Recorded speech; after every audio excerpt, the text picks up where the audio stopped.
তেলের পিঠা বা পোয়া পিঠা, এই পিঠা যে শীতকালে শুধু বানানো হয় তা কিন্তু একদমই না। বছরের যে কোনো সময় এই তেলের পিঠা বানিয়ে নেওয়া যায়। আসসালামু আলাইকুম এভরিওয়ান, ওয়েলকাম টু ইহিদিনা কিচেন। আজকে আমি তৈরি করব ভিজা চালের গুঁড়া দিয়া ফুলকো ফুলকো তেলের পিঠা। এই পিঠাটা বানাতে গেলে অনেক সময় পিঠাটা ফুলতে চায় না, কিন্তু আজকে আমি যেভাবে ব্যাটারটা তৈরি করে নিয়েছি এইভাবে যদি আপনারা ব্যাটারটা বানিয়ে নেন তাহলে দেখবেন পিঠাগুলি একদম সুন্দরভাবে ফুলে উঠবে আর পিঠাগুলি একদমই নরম তুলতুলে হবে, এর মাঝে কোনো গোটা থাকবে না। তো আজকে এই ব্যাটারটা বানানোর জন্য আপনারা পুরো ভিডিওটা দেখতে থাকুন। এই ব্যাটারটা আমি কিভাবে বানালাম তাহলে চলুন ভিডিওটা শুরু করা যাক। প্রথমে আমি ব্যাটারটা বানানোর জন্য বড় সাইজের একটা বাটি নিয়েছি। তো এই বাটির মাঝে আমি ভিজা চালের গুঁড়াগুলি দিয়ে দিব। তো আমি এখানে 1.5 কেজি চাউলের গুঁড়া নিয়েছি। আপনারা চাইলে কম বেশিও নিতে পারেন, যেহেতু আজকে আমি অনেকগুলি পিঠা বানাবো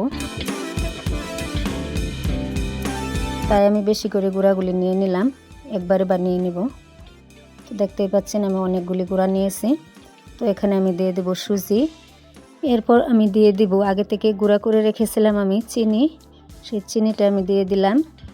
তো এরপর আমি দিয়ে দিব তিলগুলি আমি ভেজে নিয়েছিলাম আর গুঁড়া করে নিয়েছি, সেই তিলটাও আমি এখানে দিয়ে দেবো। আপনারা চাইলে নাও দিতে পারেন। তো পরিমাণ মতো আমি লবণটা দিয়ে দিলাম। এখন আমি সবগুলি একসাথে মিশিয়ে নিব। তো আপনারা দেখতেই পাচ্ছেন আমি আজকে কি কি উপকরণ দিয়ে পিঠার ব্যাটারটা বানিয়েছি।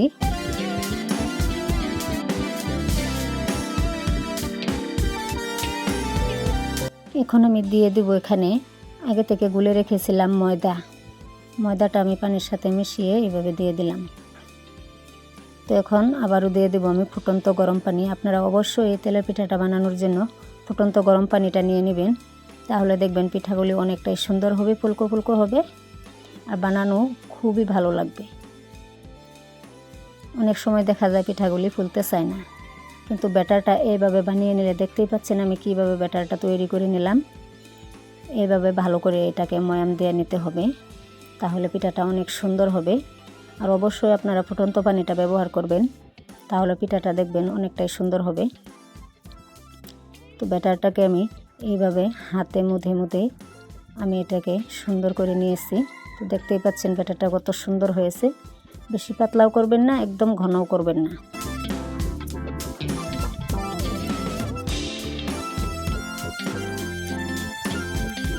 তো দেখতেই পাচ্ছেন এটা কত সুন্দর হয়েছে ব্যাটারটা। এখন আমি চুলায় একটা কড়াই বসিয়ে দিলাম। আজকে আমি মাটির চুলায় রান্না করব। তো এখানে আমি ব্যাটারটা অল্প পরিমাণে দিয়ে দিলাম। অবশ্যই আমি গ্যাসেই রান্না করে থাকি, কিন্তু আজকে অনেক বেশি পিঠা বানানোর জন্য আমি মাটির চুলায় এসে গেলাম। দেখেন পিঠাগুলি কত সুন্দর হয়েছে। তো পোয়া পিঠা বানানোর জন্য গ্যাসের আঁচটা একদমই হাই রাখতে হবে আর তেলটা একদম পুরা গরম করে তারপর দিয়ে দিবেন, দেখবেন পিঠাগুলি সুন্দরভাবে ফুলে উঠবে। তো একে একে আমি পিঠাগুলি দিয়ে নামিয়ে নিতেছি।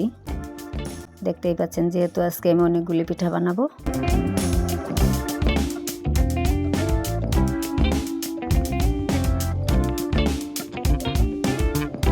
তেলের পিঠাটা চুলা বানালে অনেকটাই সুন্দর হয়।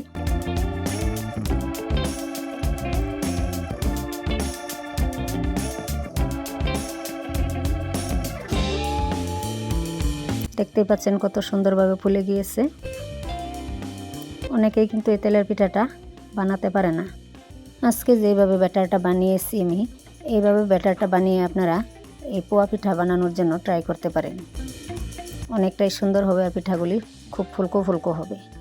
ব্যাটারটা ভালো করে বানানোর জন্যই তেলের পিঠাটা কিন্তু ফুলে ওঠে। আর ব্যাটারটা যদি ভালো করে বানানো না যায় তাহলে কিন্তু এই পিঠাটা ফুলে না। বহুত সময় দেখা যায় পিঠাগুলি নষ্ট হয়ে যায়। তো দেখতেই পাচ্ছেন পিঠাগুলি কিভাবে ফুলতেছে।